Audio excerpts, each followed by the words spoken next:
This morning, finding balance on and off the mat. Tia Trudgeon joins us live from Rise Up Yoga Studio in Ishpeming for another installment of her Wednesday Wellness Series. Good morning again, Tia.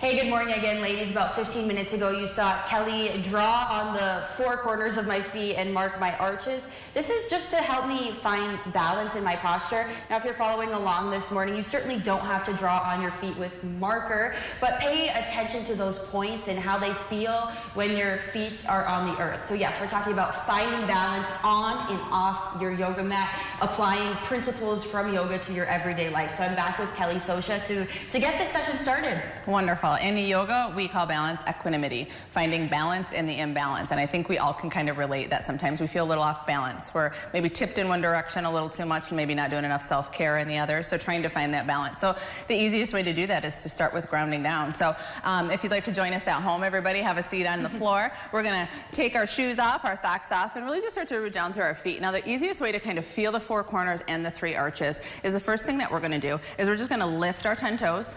Okay, and even if you have like neuropathy in your feet or anything like that, you're going to be able to see your 10 toes lift, right? So from here, place the big toe down. You're going to feel that internal arch, that medial longitudinal arch start to happen. And then place that pinky toe down. You're going to feel that lateral arch on the outside of your foot. And then as you press those toes down nice and carefully, the transverse arch that goes underneath the ball of your foot. You can feel that? We're just going to slowly start to stand, keeping that position of our feet. You can feel how your feet just feel more rooted, right? Yeah. So as we move into balancing postures, we're gonna find a drishti point or an eye gaze point. We're gonna do a simple one first, tree pose. So finding that that drishti point, we're gonna root down through our left foot first. Take your left arm out for some balance, and then find that tree pose. Now, at home, if you want to kickstand your foot here and just put your toe down, you can. Maybe lift to your shin. You can also put a block underneath your foot. You want to avoid that knee joint, but you can also bring it up nice and tall too. In this position, as you feel that foot rooting, start to tuck that pelvis under and roll those shoulders back. Think about lengthening through your spine. So find that drishti point. Take a deep breath in. What if I'm wobbly? Weeble wobbly. Weeble wobbly. Yoga teaches us if we fall down, we can get back up, right? Our ego gets a little bit involved because our ego likes to be in control. You go to a class and you're like, oh no, I fell, people are seeing me. It's not about that. So you reset, you regroup, you rebalance.